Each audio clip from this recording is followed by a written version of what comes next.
Good morning. Happy Wednesday to you. I'm Carol Batchelor with your Lake Powell Life News Update. Stayed up way past bedtime watching the lightning and listening to the rain. We've got some nice moisture in the air right now. Sure, it made your garden happy as well last night, all that rain.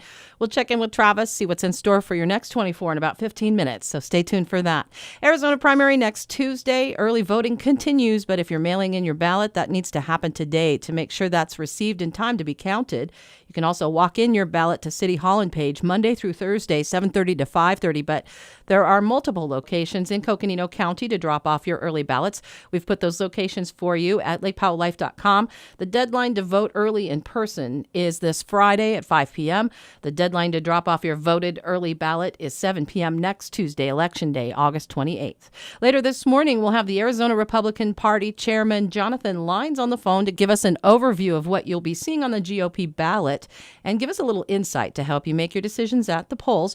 Be listening for that around 9:05. Tomorrow night in Page, the Coconino County Democrats are hosting a nonpartisan candidate forum at the Townhouse in Memorial Park from 6 to 8 p.m. We'll be chatting with Arizona Clean Elections Executive Director Tom Collins about the alarmingly low voter turnout in past primaries.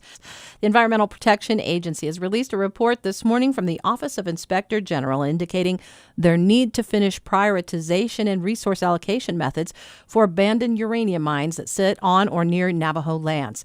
The 19-page report was a result of a review conducted to determine whether the EPA had a method for prioritizing cleanup of the approximately 50 abandoned uranium mine sites on or near Navajo Nation lands covered under a special account established in 2015, totaling approximately $1 billion, and whether the EPA has their plan in place for the estimated cleanup cost, time frame for cleanup, and scope of cleanup for the 50 sites. We'll share this report with you at lakepowelllife.com.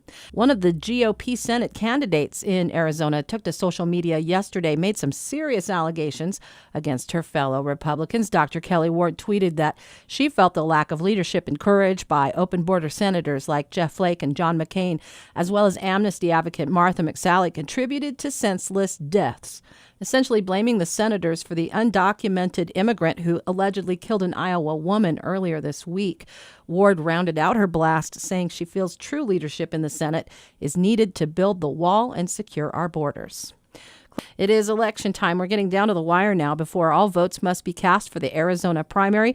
While the time for requesting a mail-in ballot has passed, you can still vote early. In Coconino County right now, there are early voting centers that are open down to Coconino County Elections Office. I know that's in Flagstaff.